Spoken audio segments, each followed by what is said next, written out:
here has been ranked #1 in the nation 2 years in a row by CNBC.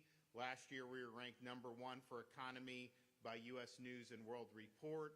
Our GDP is about $1.6 trillion. If we were our own country, we'd be anywhere from 13th to 16th in the world if we were a separate country. Since 2019, we are just barely, almost first, but barely second for GDP growth. And the state ahead of us is Idaho, which is a lot smaller than us, and so they have more ability to grow at a higher percentage. So we're really leading the way on that. #1 in new business formation since 2019. We've secured AAA credit ratings from all the major rating agencies. We're #1 in domestic net in-migration since 2019. We also have added jobs, well, the private sector's added jobs in 56 of the last 59 months since May of 2020. And for the 53rd month in a row, our unemployment rate in Florida is lower than the unemployment rate of the nation as a whole.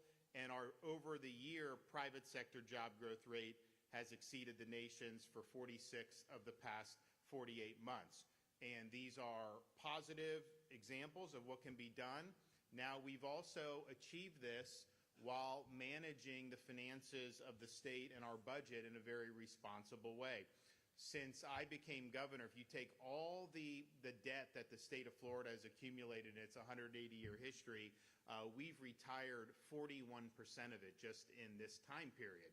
We are now the lowest per capita debt of any state that has state debt in the entire United States of America. Your share as a Floridian for debt would be about $600 per Floridian. Your share of the federal debt, that $37 trillion, would be over $100,000 per U.S. citizen. And so that's couldn't be more different than what they're doing there and what we're doing here.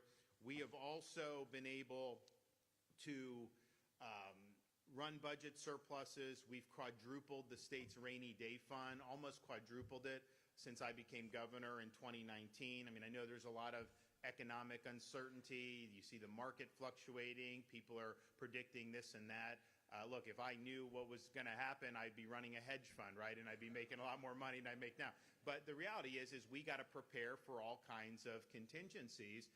And so because we've put so much money away in our rainy day fund, Florida is going to be well positioned to handle whatever comes our way in the ensuing weeks, months, and years.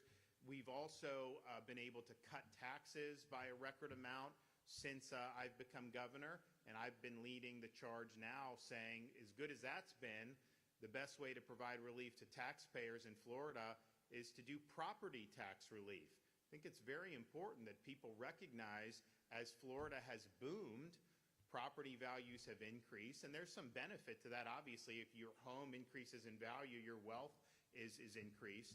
Makes it harder for first-time home buyers to afford. I do think you'll see that correct. These things go up and down. That's just the way it is. But, you know, you have people who bought a house many years ago now having the assessed value higher and higher. And even though you have homestead protection, it still goes up.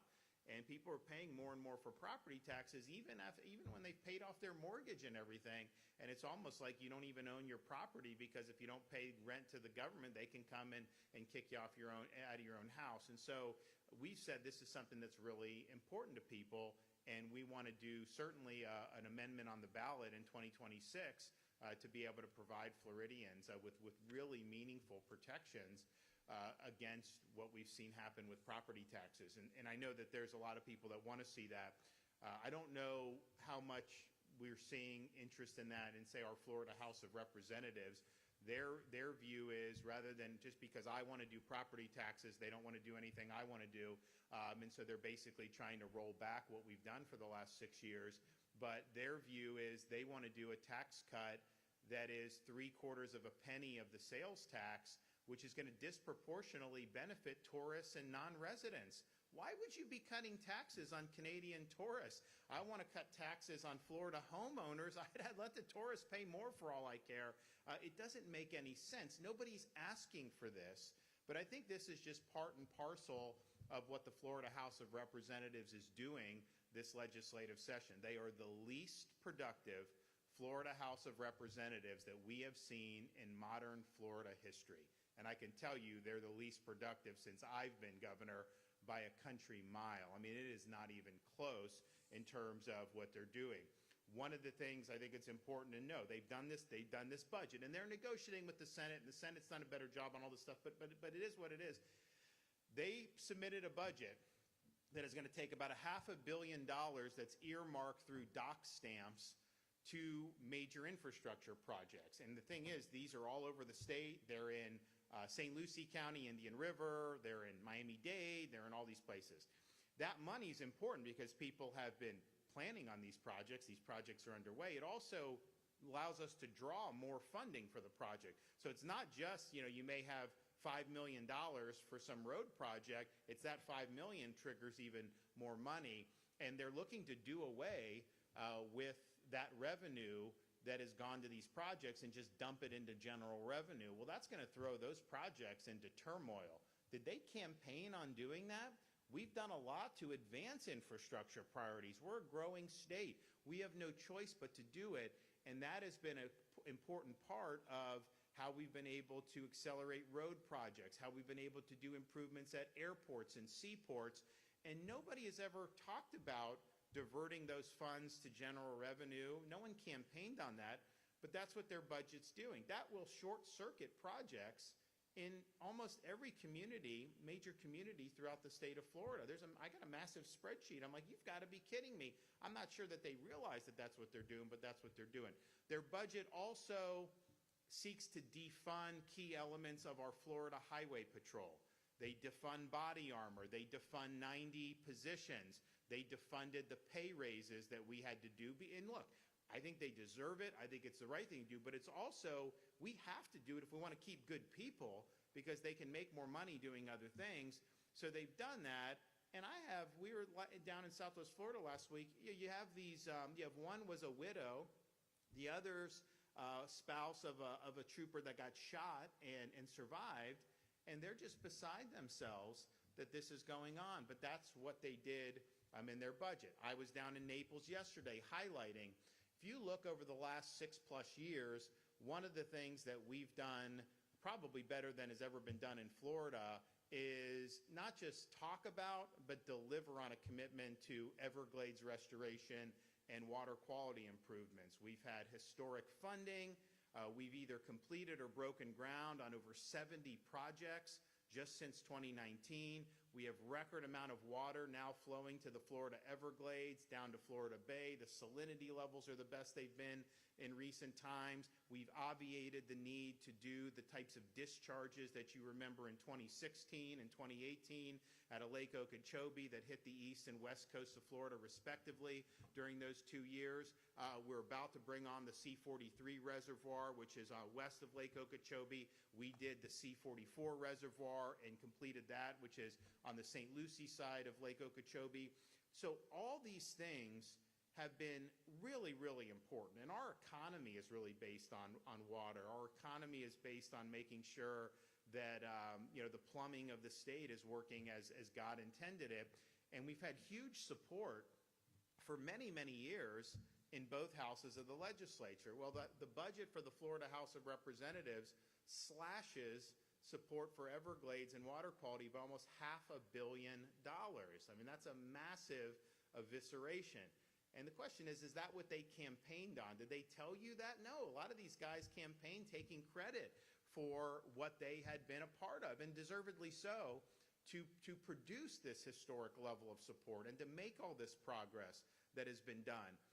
So that's what's going on. I think it's really disappointing to see when you're doing this, with me, like we're going to be a law and order state.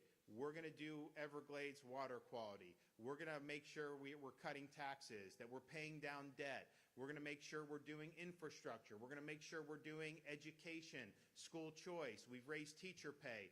We're doing higher education, getting the woke out of higher education, all these different things. Like that's what I told you I'd do, that's what I've done, and many other things. I think you get into problems when you run on one banner and then get in and do different. And not only that, even sabotage the good works that's been done. They just did this education bill in the Florida House of Representatives to try to roll back the reforms that we have instituted over these last 6 years. They basically want to allow the universities to be captured, to allow institutional capture by the political left. That's what happens in other parts of the country when you don't have strong policies making sure that especially our universities are staying on track. And so they do this bill, I call it the Make Universities Woke Again Act, because that's basically what will end up happening. And they got a higher percentage of Democrats voting for it than Republicans voting for it. This is a supermajority Republican, almost 3-1 majorities, and yet they're losing more of their own members than the Democrats are losing. That's not what people voted for. That's not what they campaigned on.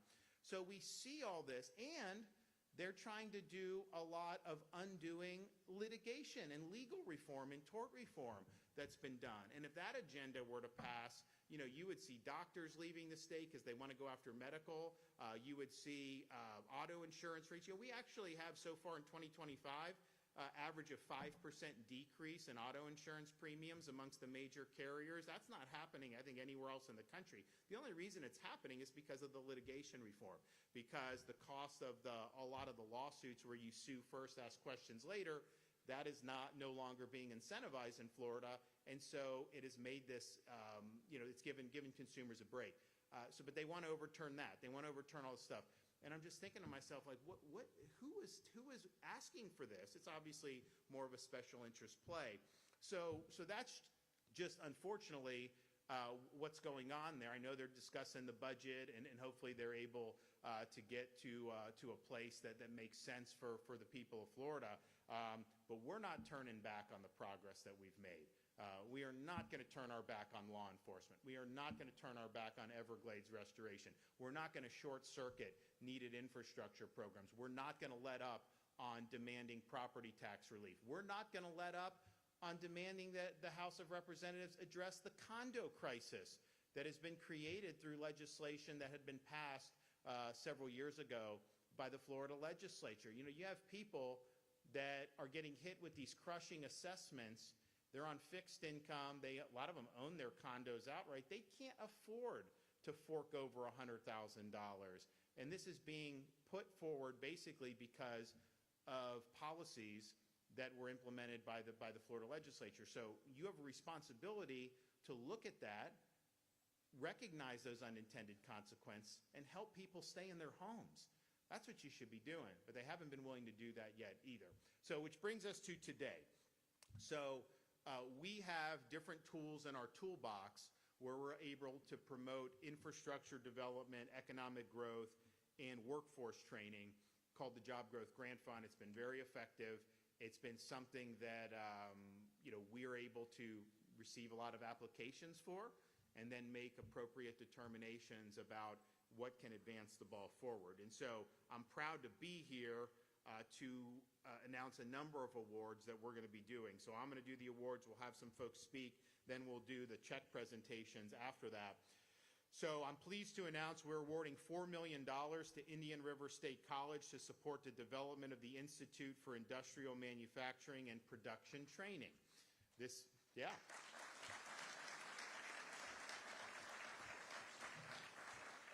new institute will offer accelerated hands-on training in high-demand fields, including quality control and assurance, metrology and inspection, system maintenance, and process automation. These programs will directly support the growing needs of manufacturers in the region and prepare students for careers in advanced manufacturing. So I think this is exactly what we're talking about. Since I've been governor, we've added more than 100,000 manufacturing jobs in the state of Florida. We've increased manufacturing businesses by over 30%.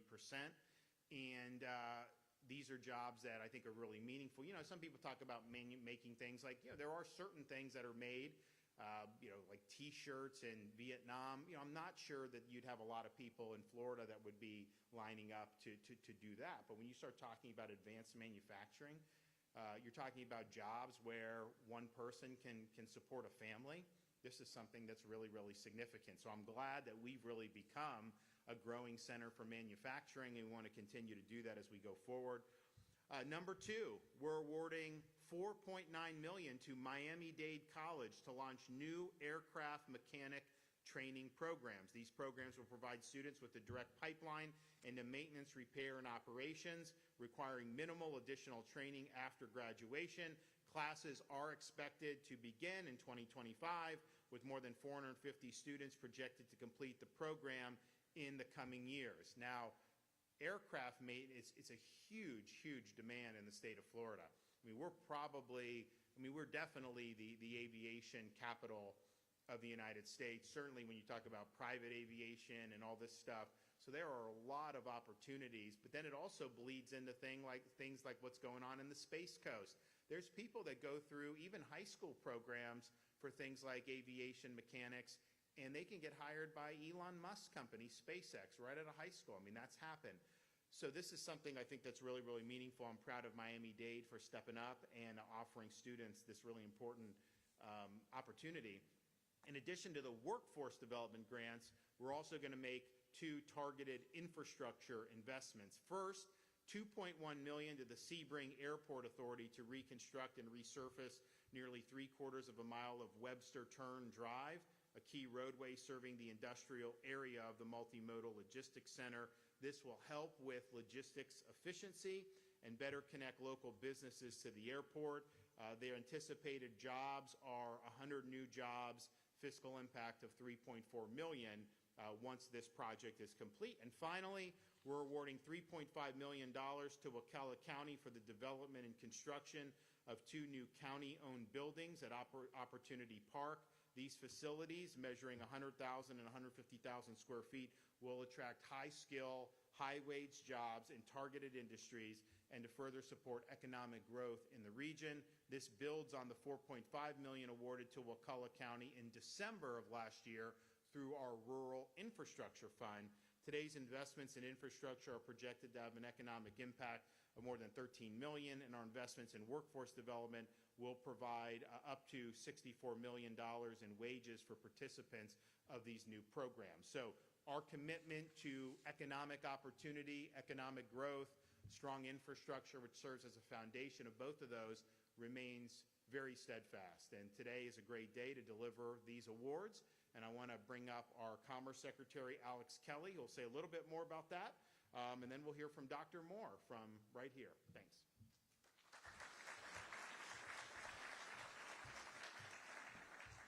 Well, Governor, thank you so much. It's great to be back here at Indian River State College. Governor, thank you for your unwavering focus on investments that drive our workforce, job creation, and business formation. Truly, really very, very hardline results that have been delivering. And thank you, Governor, for really leaning in to, I think, what also makes Florida so unique. And you said it both at the macro level. You know, we're now the 16th largest economy in the world, and at the same time at the micro level, these unique sectors of our economy here in Florida that I think are really part of the special part of the Florida story: military and defense, aerospace and aviation, transportation, shipping and logistics, and really also manufacturing. Governor, you've made the state a manufacturing state. As you mentioned, we now have more than 434,000 manufacturing jobs in the state. We're about 8,000 past our neighbors to the north in Georgia. Not that we're competitive, but we're a little competitive. And we have now more than 27,000 manufacturing establishments throughout the state. Both of those numbers, as you mentioned, are the fastest growing in the United States. And a lot of those jobs, sir, as you pointed out, are in precision and advanced manufacturing, including right here at Indian River State College. That was just something simply not true 10 years ago. That's a dynamic change in the state, because it's not just manufacturing. It's the kind of manufacturing, Industry 4.0, that pay great salaries, great opportunities for young people and for those who are looking to elevate their careers. And I think, Governor, these investments, as you know, these investments today really do symbolize the kind of investments that you've been making, that Florida's been making these last 6 years to elevate key sectors throughout the state. You know, as you mentioned, regarding Wakulla County, those manufacturing investments there, they're going to support military, defense, law enforcement, and other key sectors that are really, true to heart here in the state of Florida. Indian River State College, the investments here, likewise, they're going to support military, defense, law enforcement, related manufacturing needs. The award to Miami-Dade College has worked very closely with AAR Corp., a company that hires many veterans into its workforce.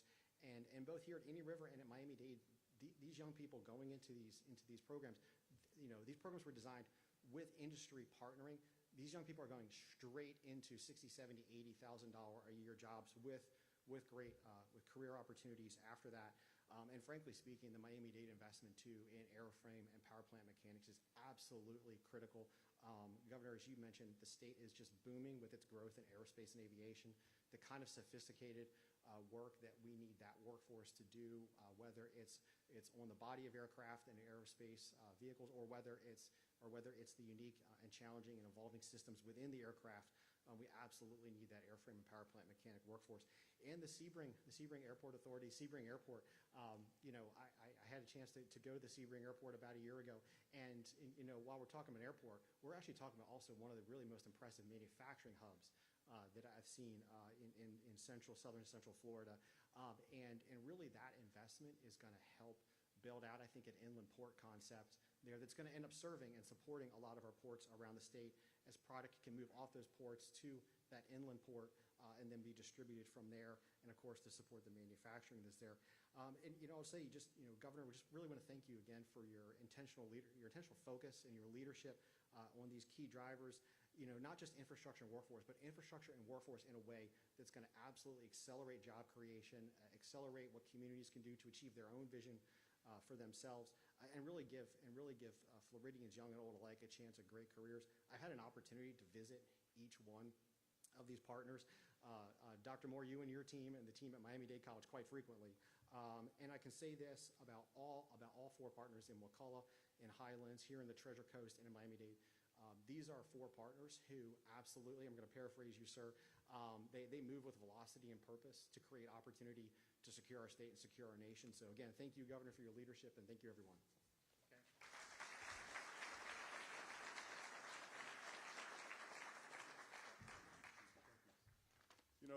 I'm going to talk to you about schedule this, because you never want to be the guy before dessert or the guy before the check gets handed out. That's the bad place to be. Governor, thank you for your leadership.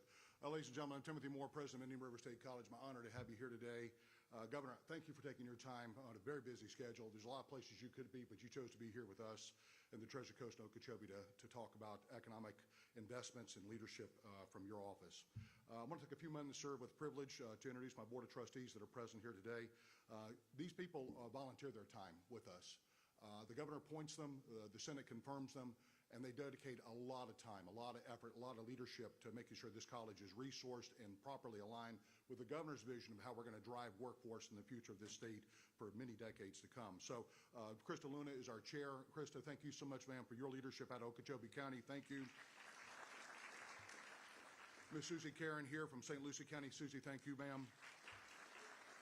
Trustee George, thank you, sir, for your leadership out of Martin County. And lastly, today we're joined by Milo Thornton. I want to just hold applause for just a second. Sir, you have dual roles here. You've come from this community. You are a shining example of what can happen when education and intent and faith all join together. You wear the badge. We thank you for what you do in our service to our college, to our community, to ensure that you are the difference between sanity and insanity in this great economy of ours, great country. Thank you, sir, for your service.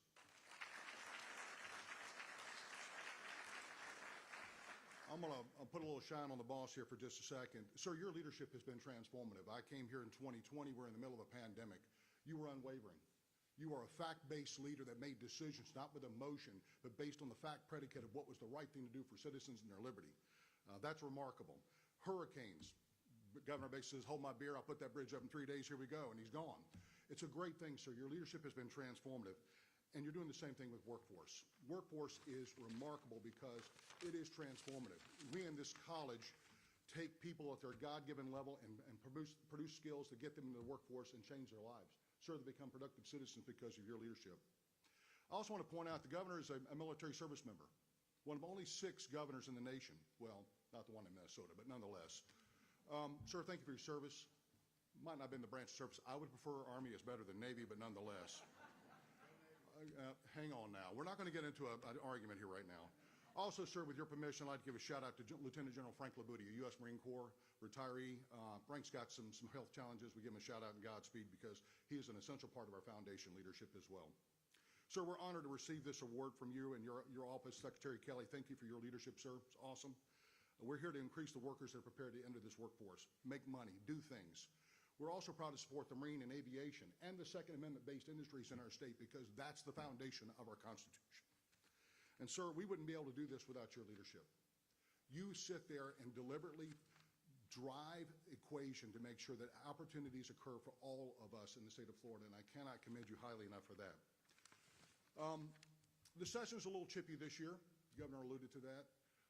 That's part of a beautiful dynamic called democracy. But it's also time to get the people's work done. When the House is trying to zero out workforce and job growth grants, that's not a starter for this state. We've got to, as citizens, advise our elected leaders to do the right thing, to give the governor the ability to do the things that we're doing today, which is invest and grow and make Americans have the ability to achieve their full God-given potential. And lastly, sir, if you're not busy next Wednesday, Thursday, or Friday, I invite you to come to graduation, shake hands with the Americans whose lives you changed, because let me tell you something, I got 1,700 kids walking next week, and it's because of your leadership, your support. Buildings like this and this kind of grant, sir, make the difference. Thank you, sir. God bless you. Yes, sir. Let's do our photo. Can we do the individual one? Yes, sir. Kristen?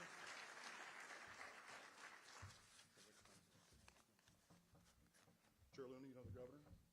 All right, here we go. Once you get here. Chair, you're ready. Thank you, sir. Jimmy, slimming lens, please.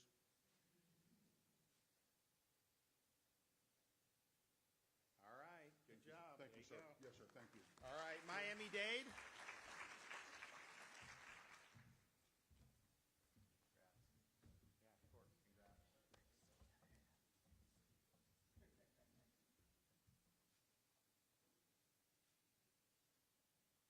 Good deal. All right. Thank you. What color?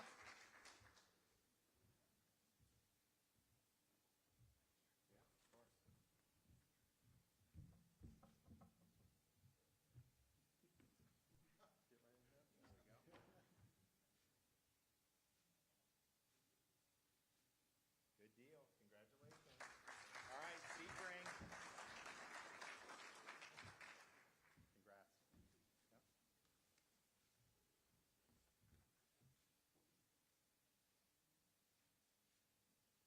All right, good deal. Thank you. Well, thanks. I think that this is really meaningful. I'm excited about the impact that this is going to have, and we've shown that this type of stuff can make a big impact when you've got institutions like Indian River and Miami-Dade that really want to go get them and equip their students with really meaningful skills that are going to lead to them to be able to expand their horizons and not only do well for themselves, but contribute to our state and our economy in a really meaningful way. So hats off to you guys. I appreciate everything that you're doing. I also just want to say, you see this stuff that, gets spewed out in different things, and that's just kind of the politics that things are doing. But, yesterday there was this fabricated report by some of these partisan outlets about the Agency for Healthcare Administration, one of our state agencies, doing a settlement with this company, Centene, who's one of the Medicaid providers. And they were told, hey, the agency is going to be releasing a letter with the documentation that kind of is going to explain this. And they went ahead and they published and they tried to, create and manufacture a narrative. Well, then what happens a few hours later? The agency puts out a document. It goes through the different agreement. The agreement they reached with the company was for about $56 million to recoup for this PBM Medicaid thing. It's there, it's documented. And then they got a $10 million private donation on top of that, which is what the agency said from the beginning. And so this is an attempt to try to manufacture a narrative where there's really nothing there. Why are they doing it? It's all because they want to try to impugn our Hope Florida program. That's why they're doing it. It's all political. And Hope Florida actually doesn't cost any money. It has been, and our First Lady led the charge on this. This was her kind of ingenuity that led to this and said, okay, we've had for 60 years welfare programs that have had the effect of keeping people on programs where a bureaucrat that's working in these agencies' job is to find as many programs as someone may qualify for and then sign them up. The problem with that is oftentimes that doesn't serve to be a true hand up that leads people on a pathway to self-sufficiency. At the same time, she recognized, and I think we all kind of get, that there's a lot of great resources in the state of Florida and throughout our country, but in the state of Florida are churches, charities, businesses in the community that want to be impactful, even individual volunteers who will jump at the opportunity to make a difference in the lives of somebody who's in need. And so the Hope Florida insight is, let's transform the bureaucrats from trying to cut checks and put people on programs to being navigators, hope navigators, that will navigate the people in need to all the resources that will be available in the community. And so if you have a single mom who may have fallen on hard times, maybe needs a place to stay, those needs go into the Hope portal, and then the Hope partners, many of them which are religious institutions, but certainly not all, they then get it, and a lot of times you'll have a church come and help, or you'll have a charity come and help, or you'll have all these things. And so the net result of that is you've had 30,000 people which have gotten off means-tested welfare, and it's saved the taxpayers $100 million, and likely to save over $1 billion over a 10-year period. That is a great success for the state of Florida. It's a success that other states are trying to emulate, and we have people make pilgrimages from other states to try to learn about it, but it didn't cost you anything as taxpayers. All it did was reimagine the proper role of government. We know government can't be all things to all people. That's failed. They did a war on poverty in the 1960s. If that had succeeded, we wouldn't have poverty, and yet it ended up entrenching a lot of this. So this is a better way. This is a better way for people in need. Their horizons will be expanded. They will do better, but it's also a better way for taxpayers. And so you look at some of the problems you see with the budget in Washington, this type of model would be better for people as well as save a lot of money. So that's what this is motivating. It's a political attack against the successful program and against the First Lady, because I think a lot of people are threatened by the success of the program. It upends some of their ideological commitments. It shows that she's actually made a difference. I know there's people that are threatened by that. So I think the Hope Florida program has been something that's been a tremendous success for the state.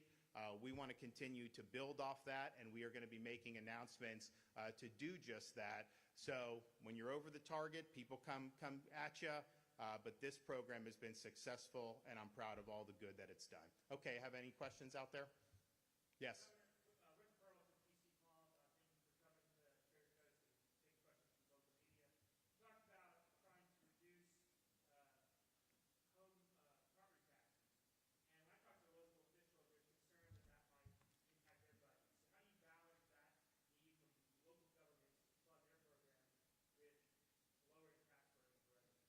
It's a great question. So one, I would just point out that if you look over the last 5 or 6 years, local governments have had a gusher of property tax revenue coming in because new home sales are assessed at higher values. They're constantly assessing your property higher. And even if you have homestead, it doesn't mean you don't get any property increase. Like, you will pay more. And over a 5 or 6 year period, even with that homestead cap, you're definitely paying, significant amount more. So that's what's happening. And you've had counties that have had virtually no population increase on net, like Broward, have a massive increase in their budget. And the question is why? What are they doing with that money? So one of the things that we're working with the legislature on, I think the Senate is receptive to it. Obviously, the House, doesn't want to be productive on any of this stuff. But we want to we're doing voluntary doging of local governments because we want taxpayers to be able to see what is truly necessary. I mean, obviously, public safety is necessary. There's things that are necessary. Nobody is disputing that. But I can tell you, when you look at the growth of these budgets, I mean, it has been significant. And there's some counties that have population growth, so you have to definitely account for that. We have had inflation. You got to account for that. But I think if we're able to go through that exercise this summer, I think we'll be able to show folks that actually, if you just return budgets to what they were a few years ago, you wouldn't be able to miss a beat on the core services, but you'd be able to give people an enormous amount of relief. So we're going to be working over the next however many months. We're going to be listening to a lot of people to craft a proposal. And here's the thing, property taxes are a local issue by and large. There's a little bit that the state does for education, and I wanted to cut that this year because we have enough money to fund the education, so we could fully fund the education and give you a property tax cut. And the House of Representatives has not been receptive to that. But I think, though, it's mostly local. So you got to go to the ballot, and you need constitutional protection. So we're going to look to see what is the most likely to pass and what will have the maximum impact on property owners. And particularly, like, look, I want to cut property taxes and give protection to Florida residents, right? If someone's here and they have their 5th house, they have houses around the country and one's in Florida, I don't lose as much sleep over that being taxed, right? But I do lose sleep over hardworking Floridians, retirees, who are constantly having to cut a check to the government just to be able to live on their home. So I think it's something that people want to see action on. We're going to be very thoughtful about it. I want to be as bold as possible, but I also want something that's going to pass, that will pass the legislature and eventually be ratified for the voters. So that's going to be an ongoing thing. But to say we're not going to do any relief on property taxes, to me, that is not acceptable. And I also think it's just unfair. You buy a house, you pay, so like maybe you bought a house 10 years ago for $350 grand. Now someone's coming and telling you it's worth $900,000. Well, you didn't do a market transaction for who's to tell you what it's worth in a given instance? You only know what it's worth when there's a transaction where someone's a willing buyer and a willing seller come together. And it's basically an unrealized gain that they're taxing you on, which I don't think is appropriate. So I think this is a great conversation. I can tell you, if you ask Florida residents, would you rather see property tax relief or this sales tax that's going to benefit a lot of tourists and non-residents? I mean, it's like 95% say they want the property tax relief. It's not even close that that's the case. So I think we've got to do it. I think it remains to be seen exactly how that's going to look, how that will appear on your ballot. But we need to do that in 2026. Now, in the intermediate time, I've called for the state to roll back local property tax as best we can, given the authority that we have. And I think that would be a good first step. But ultimately, the solution is going to be to go on the ballot and provide protections to all of our Florida residents. All right, thanks, everybody. Appreciate it.